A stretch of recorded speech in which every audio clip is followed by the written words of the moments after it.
Welcome to my YouTube channel. Please like and subscribe. एक बार की बात है, एक बार अध्यापक एक संपन्न परिवार के शिष्य के साथ कहीं जा रहे थे, तो उस शिष्य को मजाक सूझी, क्योंकि उसको रास्ते में किसी गरीब मजदूर के जूते दिखाई दिए। उसने अध्यापक से कहा, गुरुजी, अगर हम इन जूतों को छुपा दे तो कितना मजा आएगा।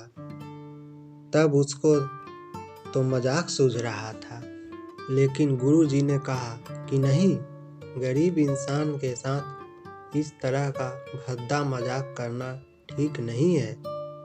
उसने कहा, क्यों ना हम इन जूतों में कुछ सिक्के डाल दें और देखें कि इस गरीब मजदूर पर क्या प्रभाव पड़ता। उन्होंने ऐसा ही किया। जैसे ही मजदूर अपना काम करके लौटा और उसने एक पाँव अपने जूते में डाला, तो उसको कुछ कठोर सा महसूस हुआ। उसने अंदर हाथ डाला तो उसको कुछ सिक्के दिखाई दिए। वह थोड़ा आश्चर्य में पड़ गया। आसपास देखा तो कोई नहीं था। वापस उसने दूसरा पैर अपने जूते में डाला तो उसमें भी कुछ सिक्के दिखाई दिए।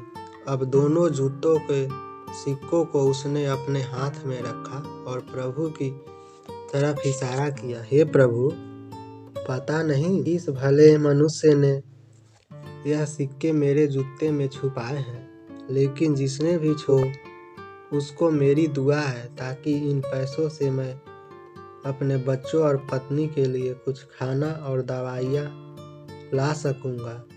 और इतना बोलकर वह चला गया। इस बात को शिष्य और अध्यापक ने देख रहा था। अध्यापक ने शिष्य से पूछा, अब तुम मुझे बताओ कि तुम्हें कैसा महसूस हुआ, तुम्हारी पहले वाली मजाक या मेरा यह तरीका। तो उसने कहा, गुरुजी, आपसे क्षमा चाहता हूँ।